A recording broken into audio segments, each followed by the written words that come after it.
नमस्कार, आप देख रहे हैं नेक्स्ट 9 लाइव। मैं हूं आपके साथ अंकिता मिश्रा। एक रिपोर्ट हमने आपको दिखाई जिसमें बोइंग के बारे में जानकारी दी गई थी कि हवाई जहाज़ बनाने वाली कंपनी जो कि लगातार लापरवाही की शिकायत आने के बावजूद भी अपने जो लापरवाहियाँ हैं वो कम नहीं कर रही, अपने आप में कुछ जो चेंजेस है वो नहीं कर पा रही थी, विश्वसनीयता उसकी कम हो रही थी। एक रिपोर्ट हमने बोइंग को दिखाई तो अब दूसरी रिपोर्ट एयर इंडिया की भी दिखानी ज़रूरी है। एयर इंडिया की रिपोर्ट हम क्यों कह रहे हैं? क्योंकि एयर इंडिया को लेकर के लगातार कई लोगों ने शिकायतें दर्ज करवाई हैं कि एयर इंडिया का रख-रखाव सही नहीं है। अहमदाबाद में हुए विमान हादसे में केवल एक कोई कसूरवार नहीं हो सकता। अगर हम बोइंग पर सवाल उठा रहे हैं तो एयर इंडिया को भी देखना ज़रूरी है। हवाई जहाज़ मिलने के बाद उसका रख-रखाव कैसे होना चाहिए, साथ ही उड़ान से पहले जो चेकिंग होती है वो एयरलाइन करती है। ऐसे में एयर इंडिया की तरफ से क्या गलतियां हुई हैं? एयर इंडिया का अगर इतिहास देखा जाए, हमने पिछली रिपोर्ट में आपको बोइंग का इतिहास बताया कि कितनी दुर्घटनाएं हुई हैं बोइंग से, तो अब एयर इंडिया का भी जिक्र कर ले। बड़े-बड़े हादसे एयर इंडिया के नाम हैं।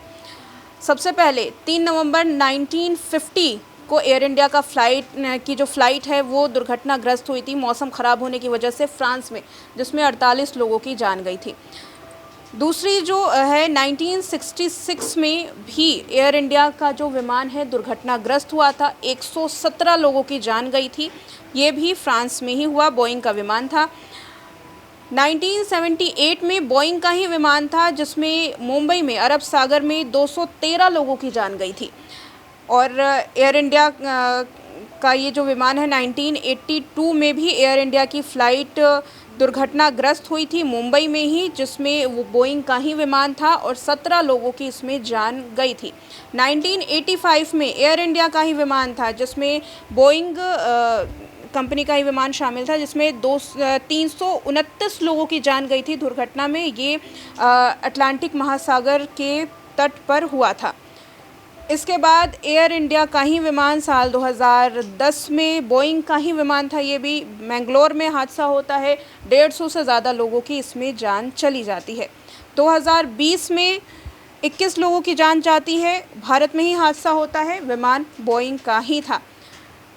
तो आपने देखा कि कैसे साल 2020 की बात करें, 10 की, 1985 की, 82 की, 78, 1966, 1950। इतिहास एयर इंडिया का बड़ा पुराना रहा है। ये सिर्फ हादसे की बात की जा रही है। अब आपको एक वीडियो दिखाती हूँ, ज़रा ये वीडियो देखिए जो विमान हादसे से तकरीबन कुछ मिनट पहले का है, जब एयर इंडिया का विमान इंडिया से दिल्ली से टेक ऑफ करके अहमदाबाद रुका था। तो अहमदाबाद में कुछ यात्री उतरे थे और जो यात्री उतरे थे उन्होंने क्या रिकॉर्ड किया, क्या स्थिति थी अंदर की जब ये हादसा हुआ, उससे कुछ मिनट पहले की इस वीडियो में देखिए। We are almost about to taxi, but this AC is not working. Look at everyone, and it's so many people. They are using these magazines. AC is not working at all. And as usual, your TV screens are also not working. Neither this button for calling the cabin crew. Nothing is working. Nothing. Not even the light is working. See, is this what you are providing? And as usual, that is why Air India is considered as one of the worst airlines in the world. AC is still not working, and today it is very, very, very hot in Delhi.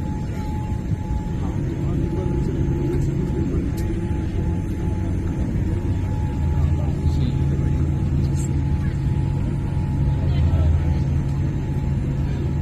and it's a Dreamliner 787.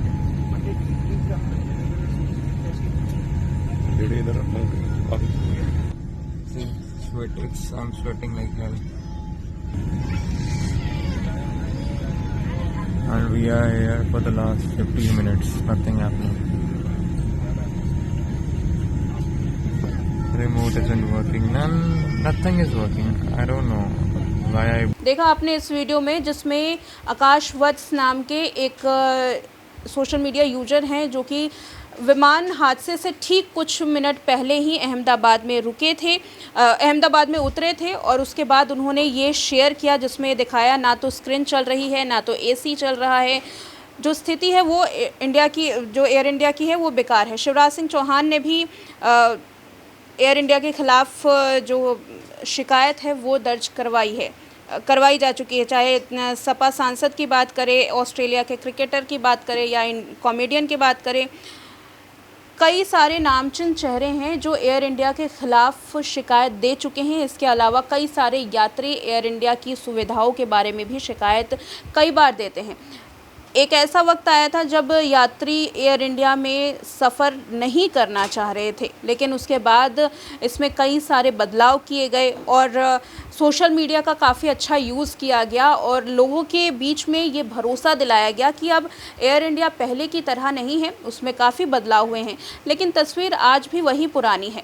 आखिर कब बदलेगा air India और कब ये airline अपने customers को सही भरोसेमंद सुविधा उपलब्ध करा पाएगी, ये जानना काफ़ी मुश्किल हो चुका है, क्योंकि बैक टू बैक इतने सारे हादसे हो रहे हैं और केवल हादसे ही नहीं बल्कि जो फैसिलिटीज़ कस्टमर्स को मिलनी चाहिए, जो यात्रियों को मिलनी चाहिए, वो फैसिलिटी भी एयर इंडिया मुहैया नहीं करवा पा रहा। तो आगे किस बात के लिए भरोसा किया जाए।